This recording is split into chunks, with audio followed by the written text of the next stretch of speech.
50 BBY, Asajj Ventress, a Dathmirian Zabrak, born into the Talzin clan, destined to be a warrior and Sith assassin.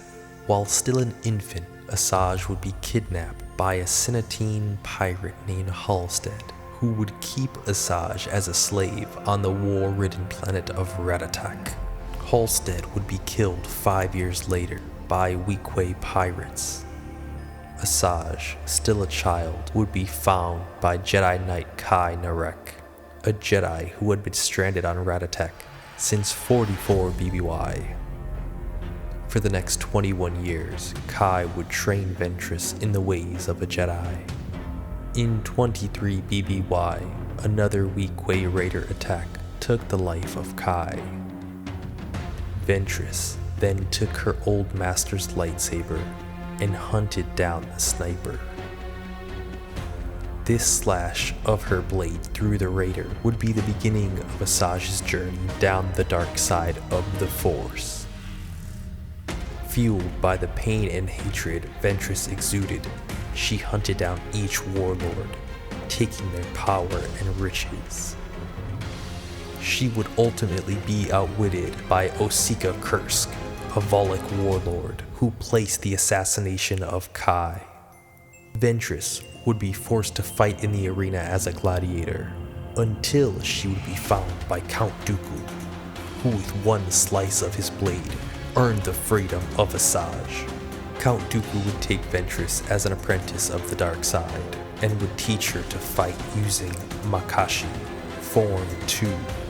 After enduring agonizing hours of pain and torture from the Force lightning, Ventress became a valiant weapon and warrior of the Sith. As the Clone Wars enveloped the galaxy, Asajj became a commander in the Separatist droid army, being in constant competition with the Confederate military leader General Grievous for her master's approval. Asajj became strong in the dark, and it began to affect the balance of the rule of two. So Palpatine ordered Dooku to put an end to his apprentice. Asajj was able to evade the assassination attempt and flee to her homeworld of Dathomir. The Night Sisters and Mother Talzin accepted Ventress back into the Coven and collectively began the revenge on Count Dooku. The key to their plan was a male Zabrak, Savage Opress, planting him as Count Dooku's new apprentice, for Dooku to train him until he and Asajj would be strong enough to overpower him.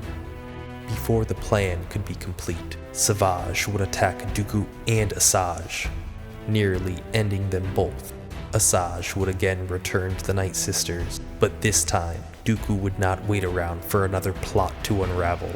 General Grievous and a battalion of droids were sent to slaughter the Night Sisters. The only ones to escape would be Mother Talzin and Asajj.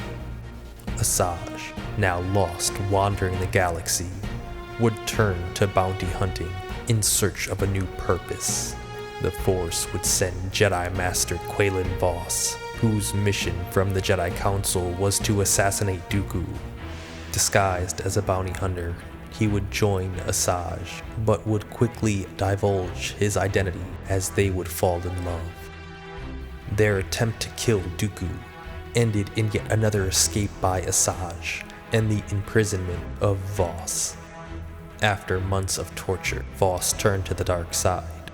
Asajj, with help from Jedi Master Obi-Wan Kenobi and Anakin Skywalker, were able to rescue Quaylen. He would go back and forth with his struggle with light and darkness, until, to save his life, Asajj jumped in front of Force lightning, taking the powerful jolt sent to take Quaylen's life.